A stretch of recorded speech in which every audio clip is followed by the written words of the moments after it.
सबसे पहला सेंटेंस आपके सामने है, मुझे मालूम था कि वो जीतेगा। मुझे मालूम था कि वो जीतेगा। इस सेंटेंस को कैसे बोला गया है? आई knew that he will win. देखिए यहां पर क्या मिस्टेक है, क्या गलती है इस सेंटेंस में। मुझे मालूम था यानी कि मैं जानता था। जानने को नो कहते हैं पास्ट एंड डेफिनेट टेंस में। आई न्यू, ये तो ठीक है। की के लिए दैट, ये भी ठीक है। वो जीतेगा, ही विल विन। अगर सेंटेंस सिर्फ इतना होता वो जीतेगा तो ये सेंटेंस सही होता, ही विल विन। लेकिन यहां पर हम कह रहे हैं मुझे मालूम था कि वो जीतेगा।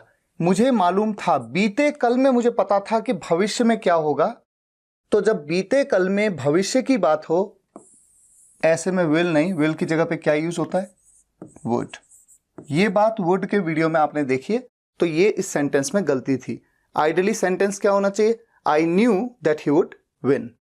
नेक्स्ट, आज आपको स्कूल जाना पड़ सकता है। You may have go to school today. क्या गलती है बताइए? इस सेंटेंस में सब्जेक्ट कौन है? आप। जब भी सब्जेक्ट को किसी काम को करना पड़ सकता है, ऐसे में क्या यूज करते हैं? मॉडल वर्ब्स में बताया, could have to, may have to, might have to. इन तीनों में से किसी का भी यूज कर सकते हैं। जबकि यहां पर क्या है? मे हैव, उसके बाद टू नहीं आ रहा है, सीधा वर्ब की फर्स्ट फॉर्म, तो यहां पर आएगा to. You may have to go to school today, या फिर you could have to go to school today, या फिर हम कह सकते हैं you might have to go to school today. और हम चाहें तो इस सेंटेंस में टुडे को शुरुआत में भी बोल सकते थे, today you may have to go to school. Next, Shahrukh को 7 बजे जिम में होना चाहिए था। शाहरुख को 7 बजे जिम में होना चाहिए था। Shahrukh should be in the gym at 7 o'clock। Mistake बताइए इस सेंटेंस में। आपने मॉडल वर्ब्स में पढ़ा है, शुड बी का यूज किस सेंस में करते हैं? होना चाहिए। लेकिन यहां पर पास्ट में बात हो रही है, होना चाहिए था। इसके लिए क्या यूज करते हैं? Should have been. तो आइडियली इस सेंटेंस को कैसे बोला जाना चाहिए था? Shahrukh should have been in the gym at 7 o'clock। Shahrukh को 7 बजे जिम में होना चाहिए था। Shahrukh should have been in the gym at 7 o'clock। मेरे पास उस दिन मेरा लैपटॉप होना चाहिए था। आई should have my laptop that day. बताइए क्या मिस्टेक है? जिस तरह से आपने ये देखा कि होना चाहिए के लिए शुड बी का यूज करते हैं, लेकिन होना चाहिए था, ऐसे में शुड हैव बीन। ठीक उसी तरह से पास होना चाहिए के लिए तो शुड हैव का यूज करते हैं, लेकिन पास होना चाहिए था, किसी के पास कुछ होना चाहिए था, पास्ट में जब बात आती है, ऐसे में हैड का यूज भी करते हैं साथ में, शुड हैव हैड। तो आइडियली सेंटेंस कैसा होना चाहिए?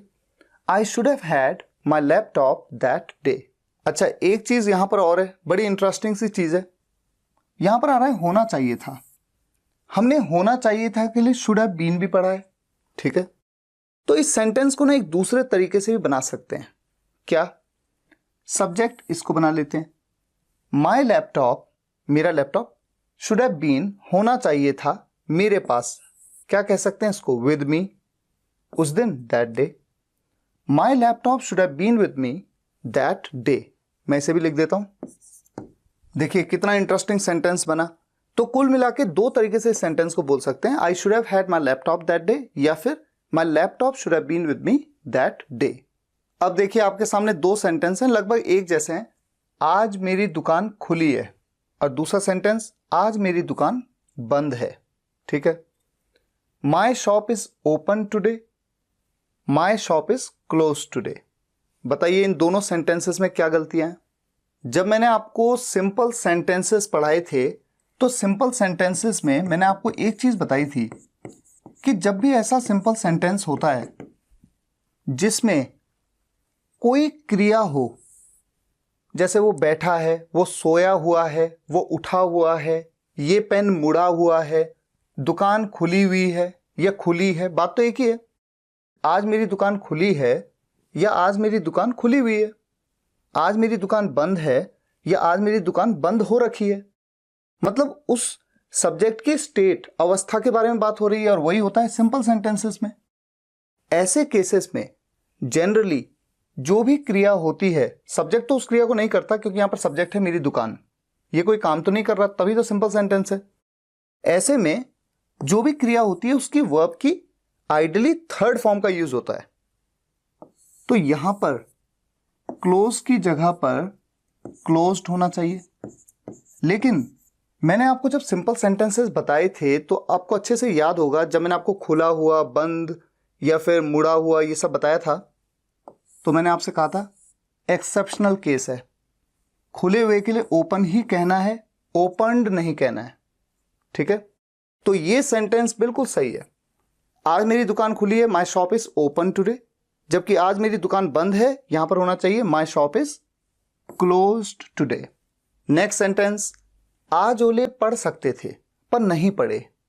ओले पढ़ना, ओले पढ़ना ये भी एक क्रिया है, वर्ब है जिसे कहते हैं हेल, उसकी थर्ड फॉर्म होती है हेल्ड। सेंटेंस को कैसे बोला गया है? It could be held today but it did not. बताइए क्या मिस्टेक है? कुड बी का यूज तो हम हो सकता था इस सेंस में करते हैं, यहां तो कहा गया सकता था, किसी भी काम को किया जा सकता था। ओले पढ़ सकते थे, मैं जा सकता था, वो मेरे घर आ सकता था, इसके लिए आपने क्या पढ़ा था? बी नहीं बल्कि क्या? Have. It could have held today but it did not. और यहां पर इट का यूज एज अ सब्जेक्ट क्यों हो रहा है? क्योंकि बारिश होना, ओले पड़ना, बर्फ पड़ना, ऐसे केसेस में मैंने आपको इट के वीडियो में बताया था एज अ सब्जेक्ट यूज किया जाता है। दूसरी बात, कुड हैव की जगह मॉडल वर्ब्स में यह भी बताया था आप मे हैव या माइट हैव का भी यूज कर सकते हैं। तो आप सेंटेंस को ऐसे भी कह सकते हैं, it may have held today but it did not, या फिर it might have held today but it did not. Next, यह ट्रेन देहरादून से होकर मथुरा जाएगी। This train will go to Mathura from Dehradun. Mistake ढूंढिए। अगर यहां पर होकर ये ना होता, सिर्फ ये होता कि ये ट्रेन देहरादून से मथुरा जाएगी, तो सही था sentence, this train will go to Mathura from Dehradun. किसी जगह से कहा तो फ्रॉम का यूज करते हैं, लेकिन देहरादून से मथुरा नहीं जा रही है ट्रेन, देहरादून से होकर जा रही है। स्टार्ट तो कहीं और हुई है, लेकिन देहरादून से होकर यानी देहरादून से होते हुए देहरादून के रास्ते।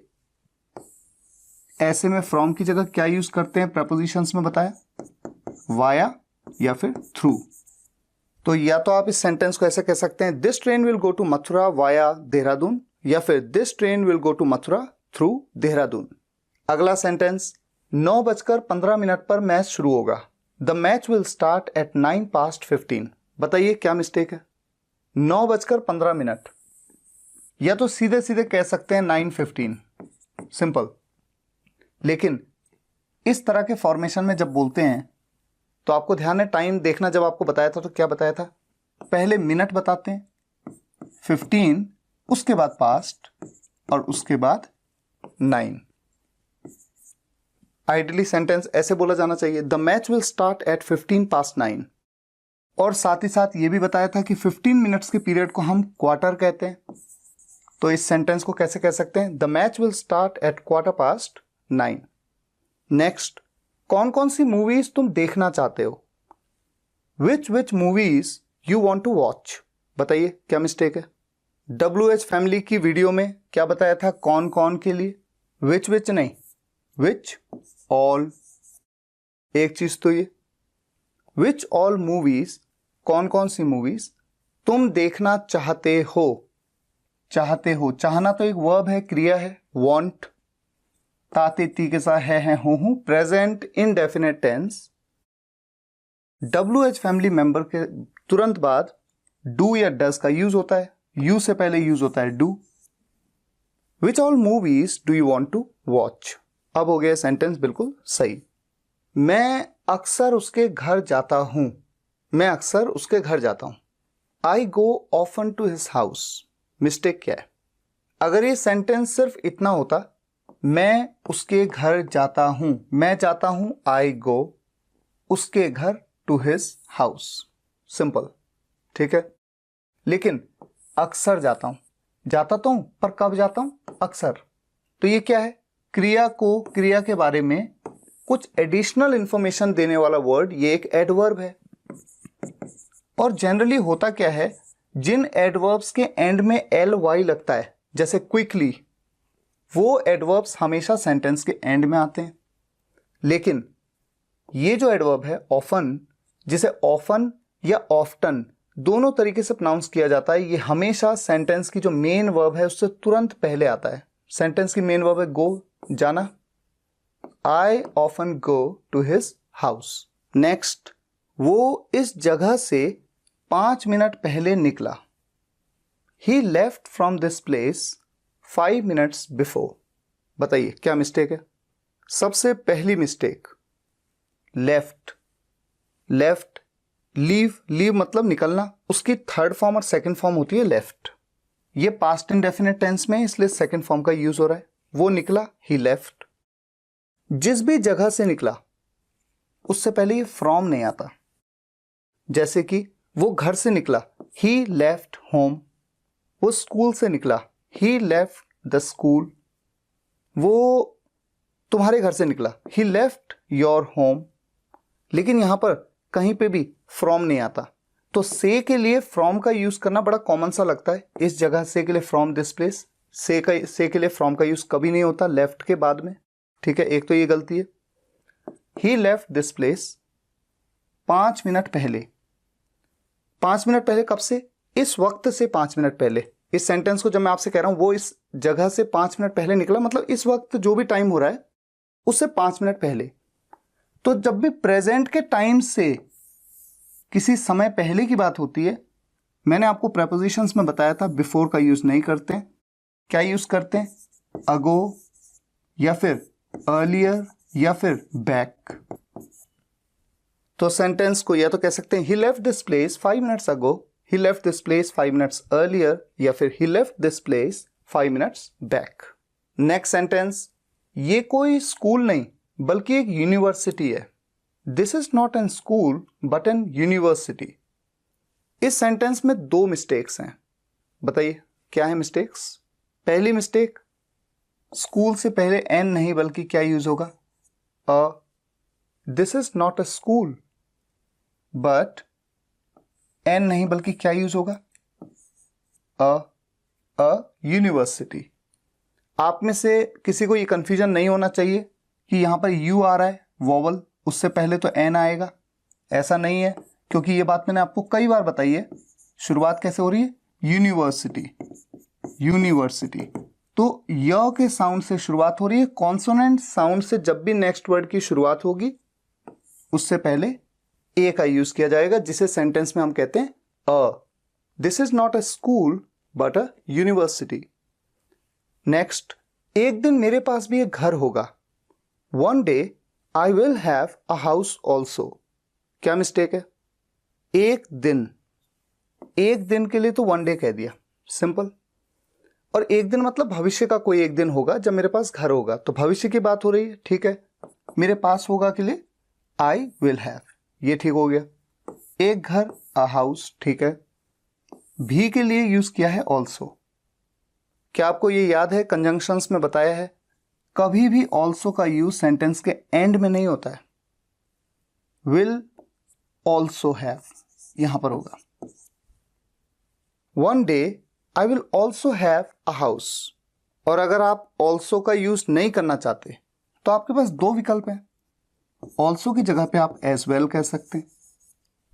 One day I will have a house as well, या फिर एज वेल की बजाय टू भी कह सकते हैं। One day I will have a house too, ठीक हो गया। One day I will have a house as well, one day I will have a house to.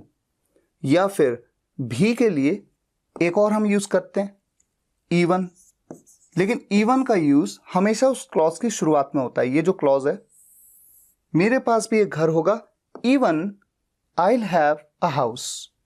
तो इन 4 तरीकों से बोल सकते हैं, या तो ऑल्सो का यूज विल हैव के बीच में, या फिर शुरुआत में इवन यहां पर, या फिर एज वेल या टू का यूज सेंटेंस के एंड में। तो इस तरह से आपने कुछ सेंटेंसेस में मिस्टेक्स को फाइंड आउट किया। इस तरह की प्रैक्टिस आप जितनी ज्यादा करेंगे उतना ज्यादा परफेक्शन आएगा। फिलहाल आज के लिए यहीं तक। अगर आपको ये वीडियो पसंद आया हो, वीडियो को लाइक और शेयर जरूर करिएगा। कमेंट्स में बताइएगा कैसा लगा। मिलते हैं नेक्स्ट वीडियो लेक्चर में, तब तक के लिए टेक केयर, गुड बाय।